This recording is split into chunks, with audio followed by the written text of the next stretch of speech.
या अय्युहल्लज़ीना आमनुस्तईनु बिस्सब्रि वस्सलाह व बरकातुहू। अल्हम्दुलिल्लाह नहमदुहु व नस्तईनुहु व नस्तगफिरुहु व नु'मिनु बिही व नतवक्कलु अलैहि व नऊज़ु बिल्लाहि मिन शुरूरि अनफुसिना व मिन सय्यिआति आमालिना। मन यहदिहिल्लाहु फला मुज़िल्ल लहु व मन युज़लिलहु फला हादिय लहु। व नशहदु अन्ना सय्यिदना व सनदना व हबीबना व मौलाना मुहम्मदन अब्दुहु व रसूलुहु। औज़ु बिल्लाहि मिनश शैतानिर रजीम। बिस्मिल्लाहिर रहमानिर रहीम। इन्ना सलात तन्हा अनिल फहशाइ वल मुनकर वलज़िक्रुल्लाहि अकबर वल्लाहु यअलमु मा तस्नऊन।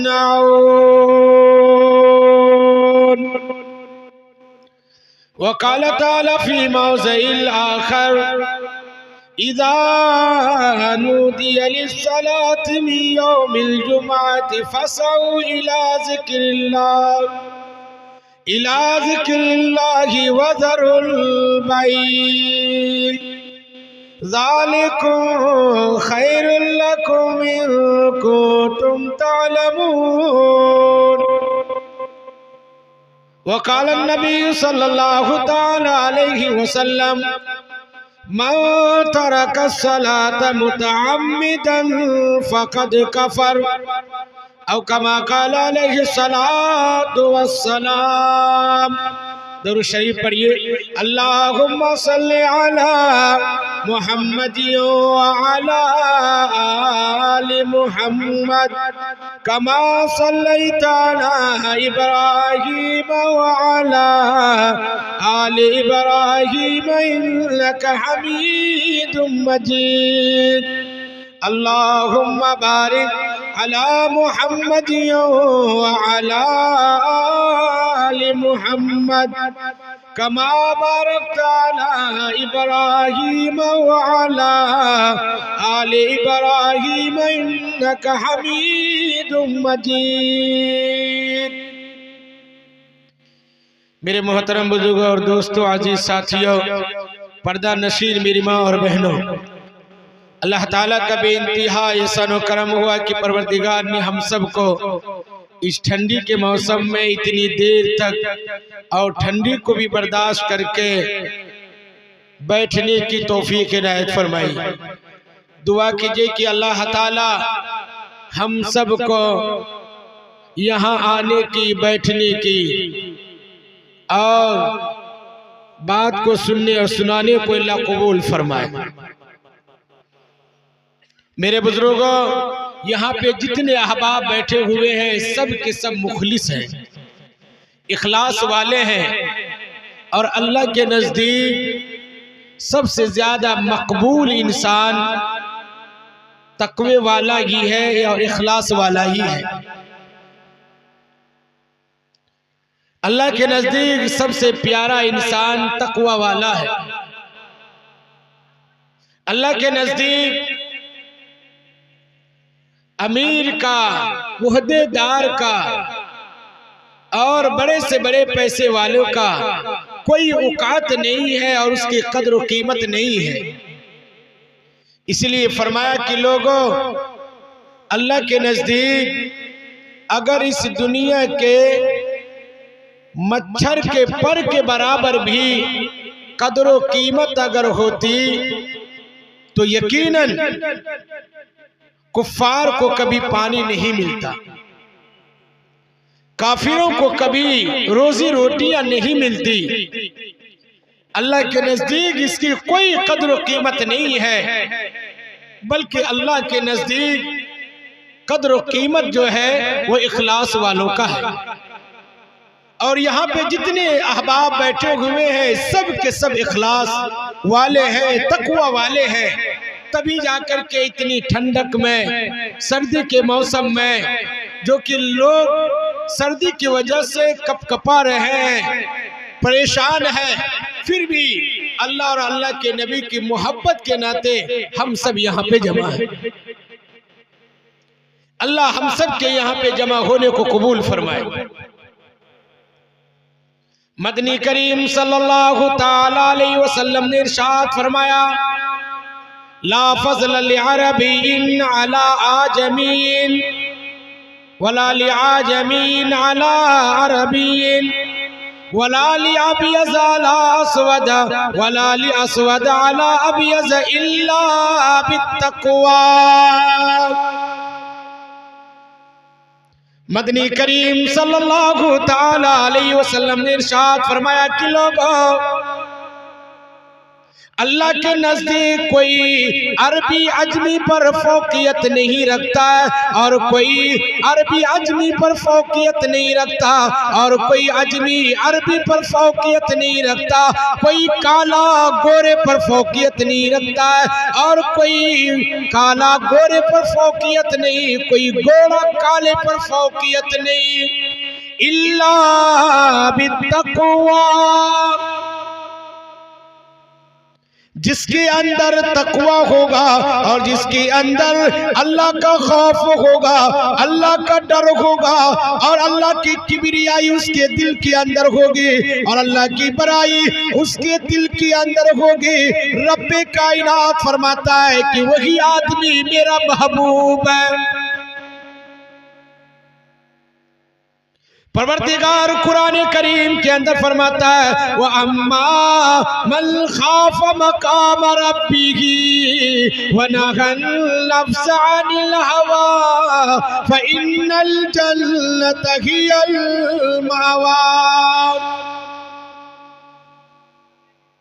परवरदिगार कुरान करीम के अंदर फरमाता है, ओ मेरा बंदा, जिस दिल के अंदर मेरा खौफ हो जाए, जिस दिल के अंदर मेरा डर हो जाए, यादा जो दिल मेरे खौफ की वजह से लरस जाए और जो दिल और मेरे डर की वजह से कांप जाए, रब्बे कायनात फरमाता है कि वही वनहन नफ्स अनिल हवा फइन्नल जन्नत हियल मावा।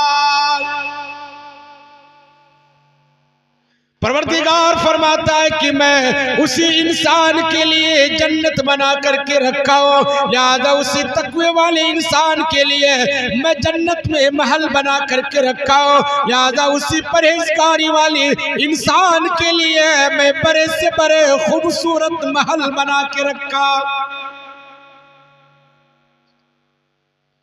मदनी करीम जनाब मुहम्मदुर रसूलुल्लाह सल्लल्लाहु ताला अलैहि वसल्लम ने इरशाद फरमाया, वो लोगों जिस आदमी के अंदर अल्लाह का खौफ होगा, अल्लाह का डर होगा और जो अल्लाह के लिए मस्जिद को आबाद किया करेगा और मस्जिद को संवारा करेगा और मस्जिद को तामीर किया करेगा, रब्बे कायनात के हबीब जनाब मुहम्मदुर रसूलुल्लाह सल्लल्लाहु ताला अलैहि वसल्लम ने फरमाया कि जो आदमी दुनिया में मस्जिद को आबाद करेगा, रब्बे कायनात उसके घर को आबाद करेगा।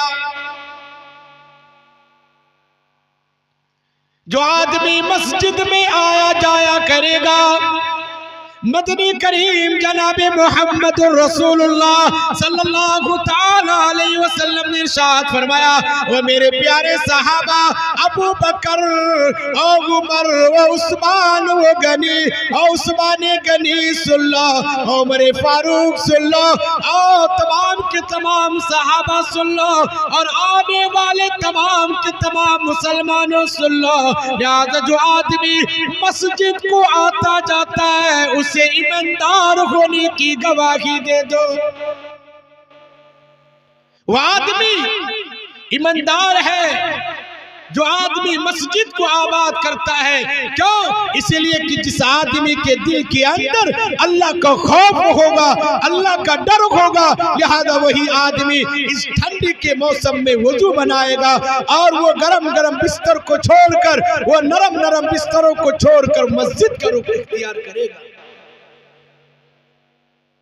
इसलिए परवरदिगार कुरान करीम के अंदर फरमाता है,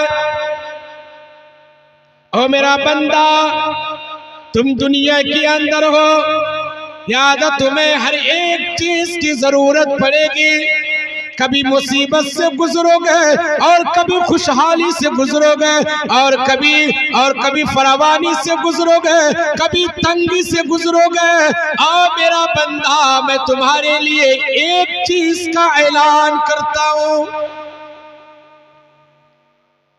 कुरान खोलिए और देखिए, रब्बे कायनात फरमाता है, मेरा बंदा, और मेरा बंदा, अगर तुम्हें कोई परेशानी आ जाए, तुम्हें कोई ज़बूनी हाली आ जाए, तेरे घर के अंदर कोई बीमार पड़ जाए, बीवी बीमार पड़ जाए, बच्चे बीमार पड़ जाए और घर वाले बीमार पड़ जाए, तुम्हें पैसा नहीं हो, तुम्हें रुपया नहीं हो, तुम्हें दौलत न हो, याद तुम्हारी दौलत की कोई जरूरत नहीं, तुम्हारे रुपये पैसे की कोई जरूरत नहीं। मदनी करीम सल्लल्लाहु ताला अलैहि वसल्लम ने इरशाद फरमाया, ओ मेरे उम्मतियों, तुम वजू करके 2 रकात नमाज अदा कर लो, रब्बे कायनात के सामने अपनी हाजत को रख दो, रब्बे कायनात के सामने याद अपनी तमाम की तमाम जरूरियात को तुम रख दो। रब्बे कायनात तुम्हारी तमाम की तमाम जरूरियात को पूरी करने वाला है। या अय्युहल्लज़ीना आमनुस्तईनु बिस्सब्रि वस्सलात।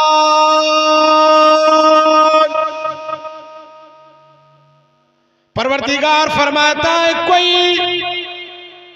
हुकूमत की बात नहीं, कोई गवर्नर की बात नहीं, कोई एमएलए एमपी की बात नहीं और कोई मेंबर मुखिया की बात नहीं, बल्कि रब्बे कायनात फरमाता है, या अय्युहल्लज़ीना आमनुस्तईनु बिस्सब्रि वस्सलात।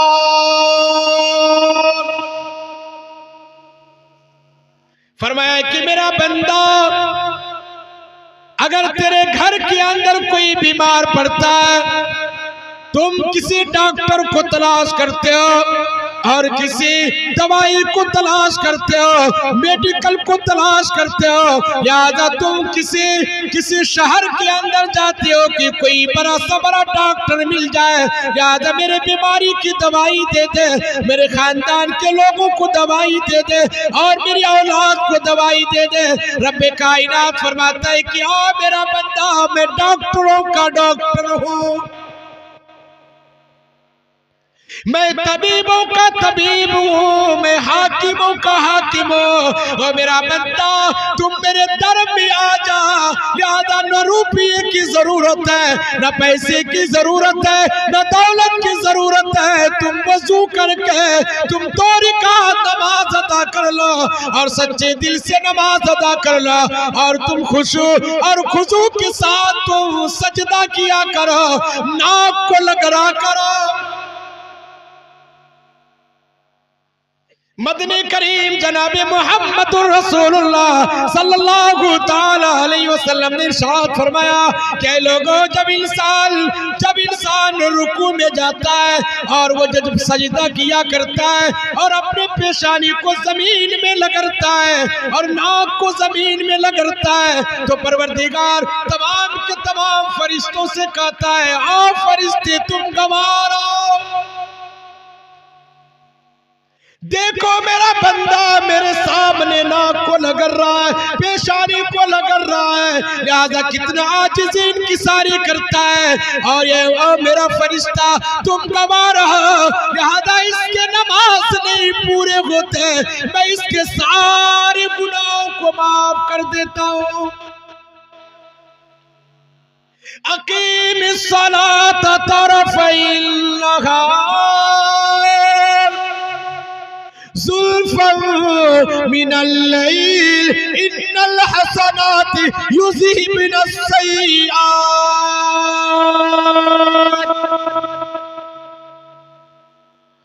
परवरदिगार कुरान करीम के अंदर फरमाता है कि मेरा बंदा, जो आदमी खुलूसियत के साथ मेरे दर में आता है, मेरे सामने सजदा किया करता है, मुझे पुकारा करता है, लिहाजा वो आदमी मुझे हाकिमों का हाकिम माना करता है, लिहाजा वो मुश्किल कुशा मानता है, हाथ तरवा मानता है, लिहाजा एक वक्त की नमाज से दूसरे वक्त की नमाज के दरमियान में वो इंसान अगर कोई गुनाह करता, रब्बे कायनात इस नमाज के बरकत से उसके सारे गुनाहों को माफ कर देता। परवरदिगार ने फरमाया कि मेरा बंदा, तुम कहां जा रहे हो? तेरे घर में कोई बीमार पड़ता, तुम रुपया तलाश करते हो?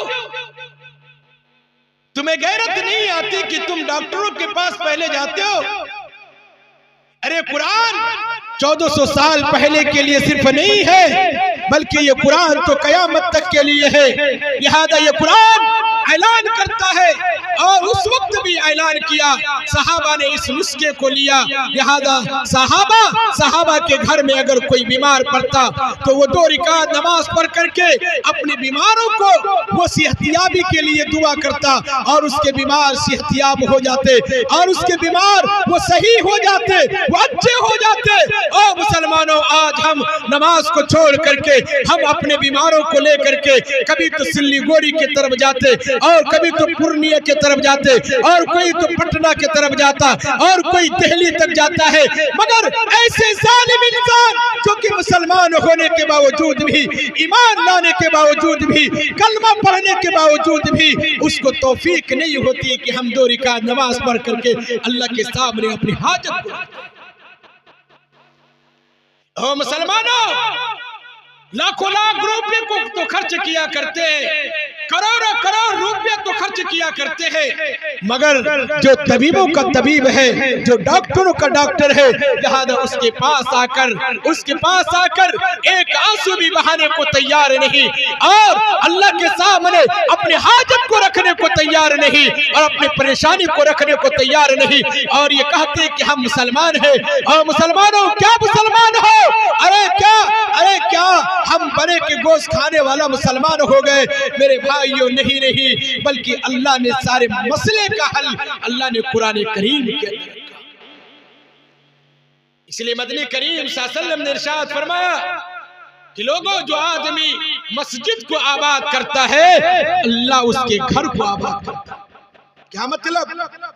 जब वो इंसान अल्लाह के घर के तरफ आता है और अल्लाह से अपना लो लगाता है और अल्लाह के सामने जुस्तजू करता है, अल्लाह के सामने फरियाद करता है, अल्लाह के सामने अपने तमाम हाजात को रखता है, रब्बे कायनात फरमाता है कि मेरा बंदा, तुमने मेरे सामने अपनी हाजत को रखा है और मेरे सामने और अपने तमाम के तमाम जरूरियात को रखा है और मैं ही तुम्हारी जरूरियात को पूरी करने वाला हूँ। इसलिए मदनी करीम जनाब मोहम्मद रसूलुल्लाह सल्लल्लाहु अलैहि वसल्लम ने इरशाद फरमाया कि दुनिया के तमाम इंसान एक बयाबान जंगल में चले जाए, एक चटियल मैदान में चले जाए और सब के सब दुआ करे और अपने ख्वाहिशात के मुताबिक मांगे, अल्लाह सबकी जरूरतों को पूरी कर देगा। फिर भी अल्लाह के खजाने में एक दाना भी कम नहीं हो सकता, कम नहीं हो सकता। परवरदिगार कुरान करीम के अंदर फरमाता है, लहू मकालिदुस समावाति वल अर्ज़। अल्लाह इस इंसान को समझा रहा, इस बंदे को समझा रहा, मेरा बंदा सुन ले, आसमान की कुंजियां मेरे हाथ में, जमीन की कुंजियां मेरे हाथ में, रोज़े की कुंजियां मेरे हाथ में, इज्जत की कुंजियां मेरे हाथ में, सारी की सारी चीजों की कुंजियां मेरे हाथ में। याद आसमान का खुदा मैं, जमीन का खुदा मैं, तमाम के तमाम खित्ते का खुदा मैं, और तमाम की तमाम सारी चीजों का मालिक मैं हूँ। कुलिल्लाहुम्मा मालिकल मुल्क तूतियल मुल्क मा तशा वतंज़िउल मुल्क मिम्मन तशा वतुइज़्ज़ु मन तशा वतुज़िल्लु मन तशा बियदिकल खैर।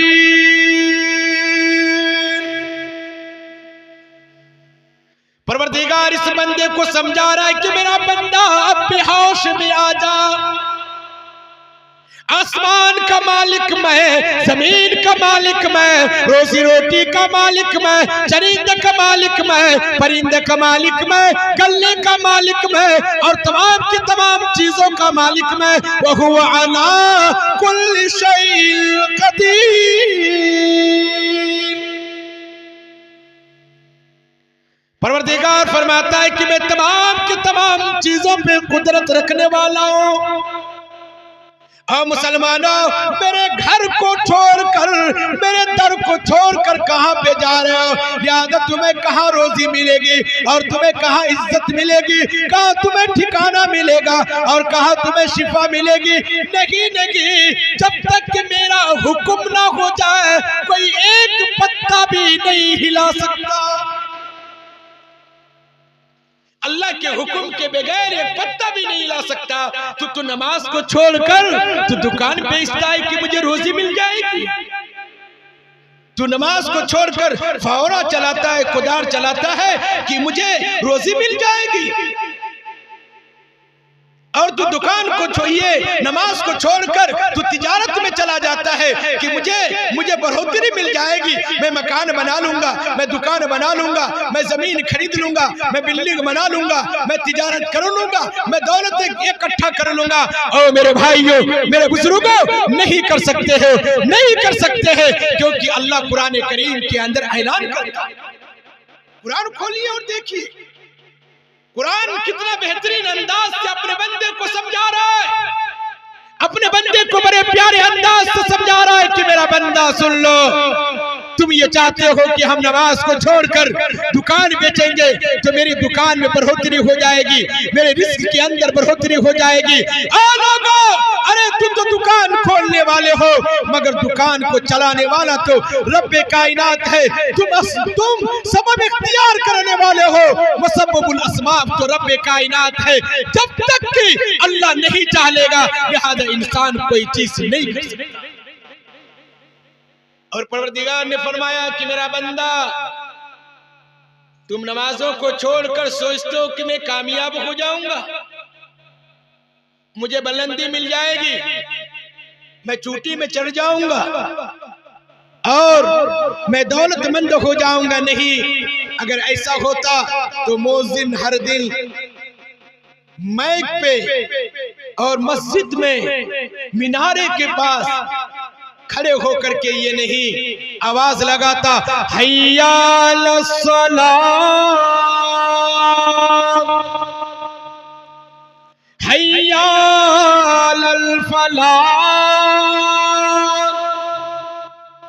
एक वक्त नहीं बल्कि मुअज्जिन 5 वक्त ऐलान करता है, सवेरे सवेरे ऐलान करता है, हैया अलस फलाह, हैया अलल फलाह, आओ कामयाबी के तरफ, आओ कामरानी के तरफ। इंसान चला आता है, फिर जोहर का वक्त होता है, देखता है कि आदमी, और अल्लाह ने हुक्म दिया कि मेरा बंदा शायद कि भूल गया होगा और ये नमाज फजर पढ़ करके ये दुनिया कमाने में चला गया, हो सके कि इसको भूल हो गई होगी, चूक हो गई होगी। फिर जोहर के वक्त में ऐलान करता है, हैया अलस सलाह, हैया अलल फलाह, आओ कामयाबी की तरफ, आओ कामरानी की तरफ। मस्जिद में मिलेगी और कामयाबी इसी नमाज में मिलेगी। कामयाबी रब्बे कायनात के सामने झुकने से मिलेगी। जोहर में मुअज्जिन अज़ान दे देता है, याद है इंसान घर आता है, नमाज पढ़ता है, खाना खाता है, सो जाता है। हो सके कि सोने में गफलत हो जाए, हो सके कि सोने में बेहोशी हो जाए और वो खामे ख्याल में रह जाए। याद असर में मुअज्जिन पुकारता है, हय्या अलस सलाह हय्या अलल फलाह। आओ कामयाबी के तरफ। इंसान असर की नमाज पढ़ता है, बाजार में चला जाता है और वो अपने सामान को खरीदता है, सब्जियों को खरीदता है, चाय की चुस्कियां लेता है और वो गीबतें किया करता है, ना मालूम क्या क्या काम किया करता है। रब्बे कायनात इस बंदे के ऊपर कितना मेहरबान होता है कि मगरिब के वक्त में मुअज्जिन कहता है, हय्या अलस सलाह हय्या अलल फलाह, कि मेरे बंदे को कहीं गफलत न हो जाए और मेरे बंदे को कोई शैतान उचक न ले, शैतान मेरे बंदे को बहका न दे। क्योंकि इंसान के रगों में जिस तरीके से खून दौड़ता है, लिहाजा इसी तरीके से इंसान के बदन में शैतान दौड़ता रहता है। न मालूम किस वक्त में शैतान इस इंसान को उचक ले और इंसान को बहका दे और इंसान को राह रास्ते से हटा दे, गुमराह कर दे। इसीलिए अल्लाह के नबी जनाब मोहम्मदुर रसूलुल्लाह सल्लल्लाहु अलैहि वसल्लम ने इरशाद फरमाया, क्या मुसलमानों तुम मस्जिद में आओ, नमाज पढ़ करके इस्तग़फ़ार करो ताकि तुम्हारे सारे के सारे अगले पिछले गुनाह माफ हो जाए। और हम सोचते हैं कि नमाज को छोड़कर कामयाब हो जाएंगे, नमाज को छोड़ करके दौलतें इकट्ठा कर लेंगे, नहीं कर सकते। अल्लाह कुरान करीम के अंदर फरमाता हुआ, मन आरज़ अन ज़िक्री फ़इन्न लहू मईशतन ज़ल्क़ा। परवरदिगार फरमाता है कि मेरा बंदा, अगर तुम नमाज को छोड़ करके बाजार में जाते हो, नमाज को छोड़ करके कारोबार में जाते हो, नमाज को छोड़ करके दुकान खोलने के लिए जाते हो, नमाज को छोड़ करके और कोई काम किया करते हो, सुन लो समझ लो,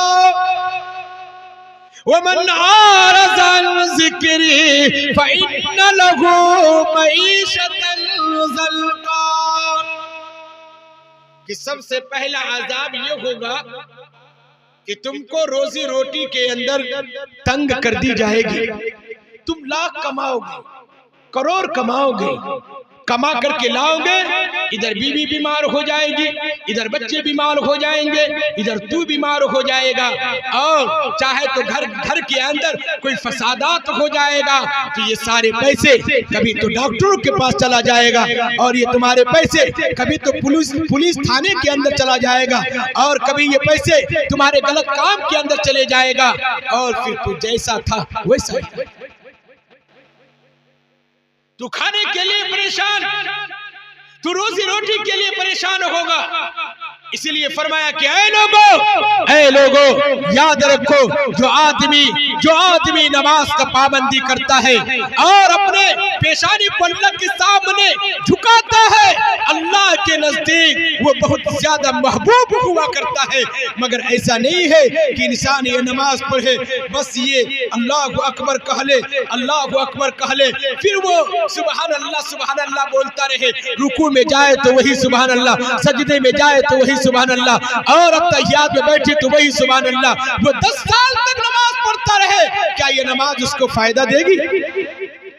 आज लोग कहता है, ये देखो नमाजी को, ये नमाज पढ़ रहा है, मगर ये मस्जिद से बाहर होते ही ये किसी को गाली देता है, और ये मस्जिद से बाहर होते ही किसी के सामने फटकारता है, और ये मस्जिद से बाहर होते ही ये गलत काम करने में लग जाता है। लिहाजा ये कैसा नमाजी है, ये कैसा नमाजी है, ये किस तरीके से नमाज पढ़ता है।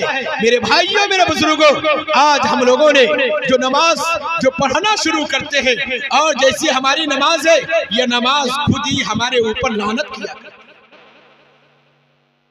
अल्लाहु अकबर तो बोलते और हाथ तो बांध लेते, मगर हमारा दिलो दिमाग पूरा इंग्लैंड में घूमता है, अमेरिका में घूमता है, और फ्रांस में घूमता है, और ये पूरे नेपाल घूमता रहता है, पूरे हिंदुस्तान घूमता रहता है, दुकानों के अंदर घूमता रहता है। मेरे भाइयों, ये नमाज हमें बेहयाई क्या बुरी बातों से रोक सकती है? कभी नहीं रोक सकती। इसीलिए अज़्म इरादा करें आज तारीख से कि इंशाअल्लाह हम लोग पक्के सच्चे नमाजी होंगे, और पाबंदी के साथ इंशाअल्लाह नमाज सही ढंग से पढ़ने की कोशिश करेंगे, पढ़ेंगे इंशाअल्लाह भाई, पढ़ेंगे इंशाअल्लाह।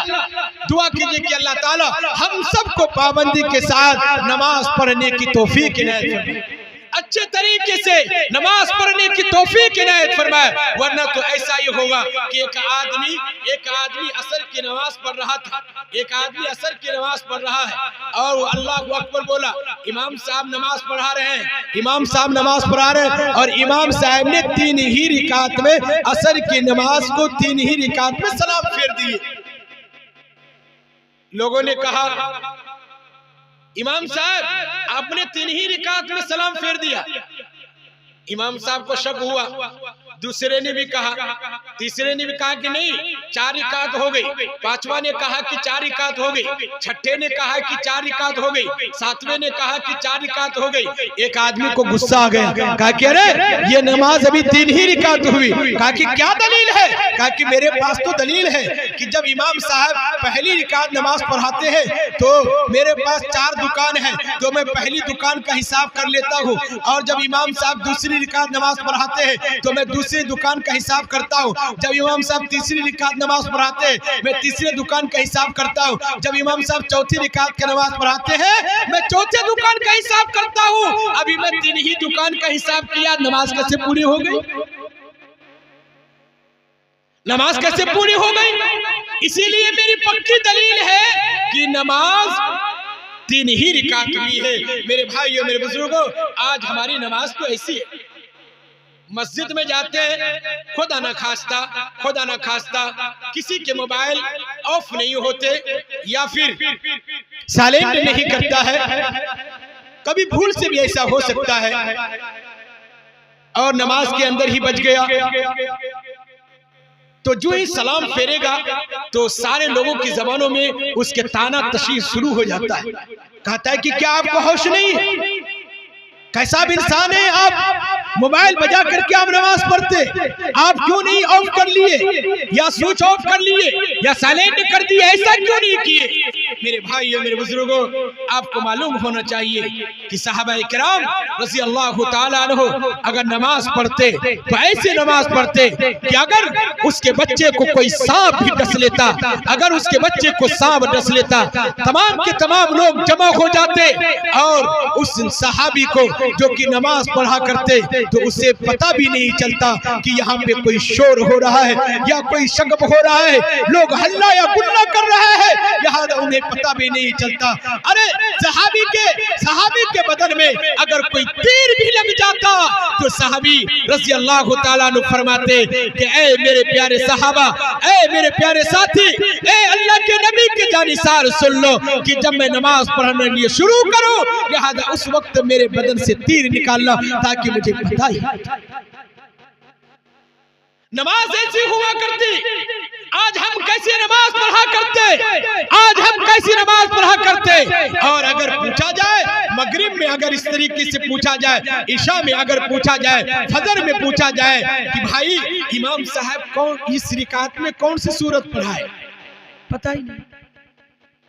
मगरिब में पहली रिकात में कौन सी सूरत पढ़े पता नहीं, दूसरी रिकात में कौन सी सूरत पढ़े पता नहीं, और इशा की नमाज में पहली रिकात में कौन सी सूरत पढ़े पता नहीं, दूसरी रिकात में कौन सी सूरत पढ़े पता नहीं। मेरे भाइयों, अरे इमाम जो कि बुलंद आवाज से ये किरात कर रहे हैं, बुलंद आवाज से, और ये कुरान करीम पढ़ रहे हैं, मगर साहब जो पीछे है और उसे पता ही नहीं है कि इमाम साहब कौन सी सूरत पढ़े। और मोबाइल बज गया तो पूरा हल्ला हो रहा है, मोबाइल बज गया तो पूरे चारों तरफ शोर शगब हो रहा है। कह रहे आपके ये मोबाइल साइलेंट नहीं और आपके मोबाइल ऑफ नहीं। मेरे भाइयों मेरे बुजुर्गों, आज हमारी नमाज ही हमारे ऊपर लानत। इसीलिए मदनी करीम सल्लल्लाहु अलैहि वसल्लम ने इरशाद फरमाया कि सल्लू कमा रअयतमूनी उसल्ली, कह लोगो तुम ऐसे नमाज पढ़ा करो, इस तरीके से नमाज पढ़ा करो जैसे कि तुम मुझे नमाज पढ़ते हुए देखे।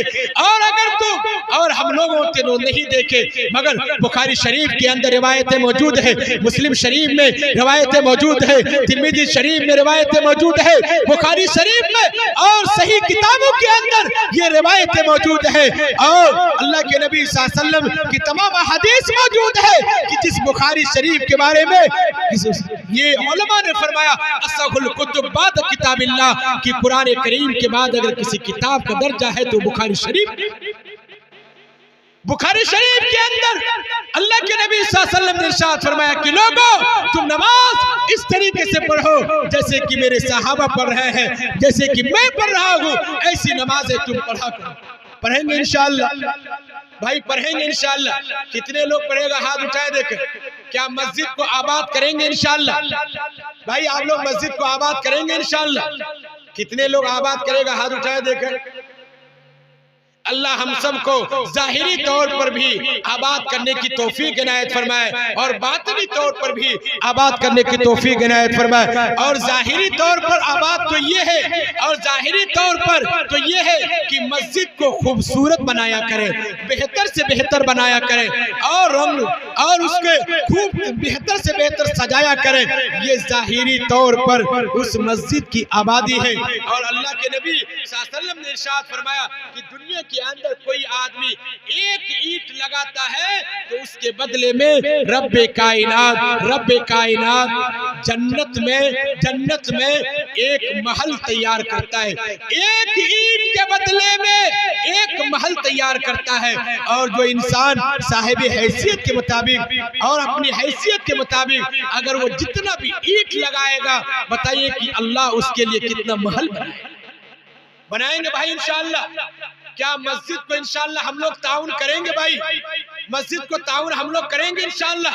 कितने लोग ताउन करेगा हाथ उठाए देखें, हाथ उठाए। इनमें से जितने भी हाथ उठाए हुए हैं और एक आदमी बोले कि इंशाअल्लाह मैं मस्जिद में कम से कम 5000 रुपये से ताउन कर रहा हूँ और अल्लाह ताला इसके बदले में इंशाअल्लाह जन्नतुल फिरदौस में आला से आला मकाम को फरमाएगा, महल बनाएगा। है भाई कोई इस मजमे के अंदर एक आदमी, कोई अल्लाह का वली, कोई अल्लाह का शेर, कोई अल्लाह का चहीता, अल्लाह का प्यारा, कि ये मस्जिद की तामीर के लिए, जो कि तामीर मस्जिद की निस्बत में ये जलसा हुआ और अकाबिरीन को बुलाए गए और आप उनके चेहरे को देखे कि अकाबिरीन के चेहरे को देखना भी सवाब है और उसके बातों को सुनना भी सवाब है, उससे मुसाफा करना भी ये सवाब है और उससे मिलना भी ये सवाब है, सलाम करना भी ये सवाब है। अकाबिरीन बड़े बड़े दूर से मौलाना अकील साहब अल्हम्दुलिल्लाह आए हुए, जनाब भाई ताबिश रेहान साहब आए हुए हैं और उनकी शेर व शायरी आप सुन रहे हैं। यहाँ देखते बड़े बड़े अकाबिरीन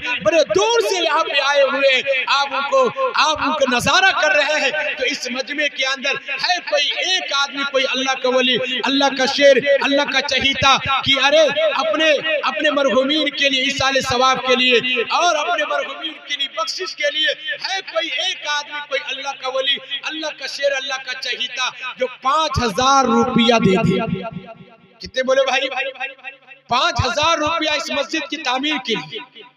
क्योंकि मैं आपके इलाके का हूँ, अररिया कोई दूर नहीं है, किशनगंज अररिया पूर्णिया कोई दूर नहीं, करीब का हो और बड़े दूर से अकाबरीन आए हुए हैं।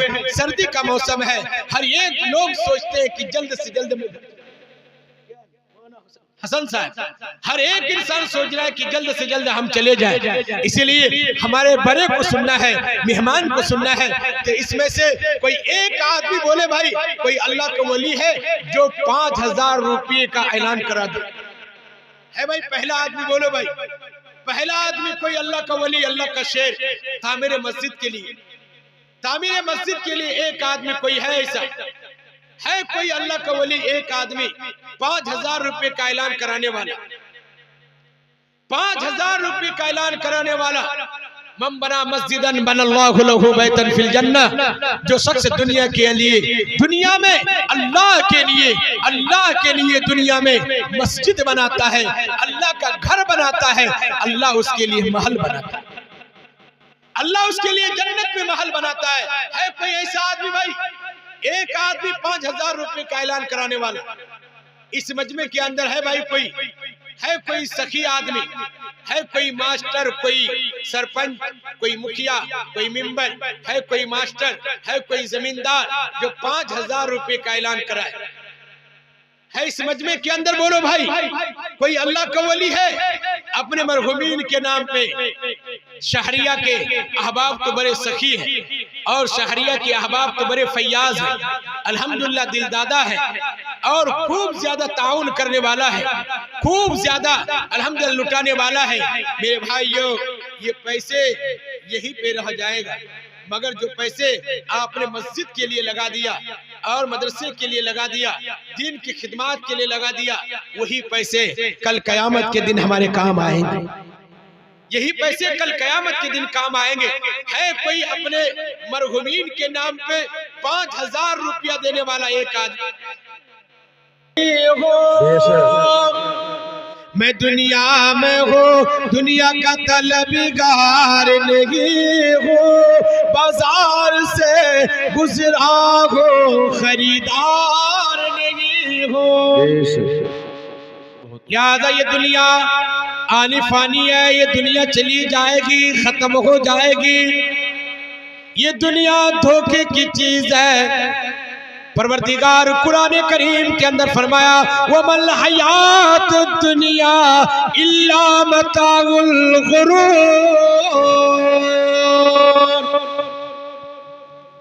फरमाया कि लोगों आज तो दुनिया के पीछे पड़े हुए हो, दुनिया को अपनाने के लिए पड़े हुए हो और दुनिया को इकट्ठा करने के लिए पड़े हुए हो। एक न एक वक्त आएगा ये दुनिया तुम्हें छोड़ देगी या तू दुनिया को छोड़ देगा।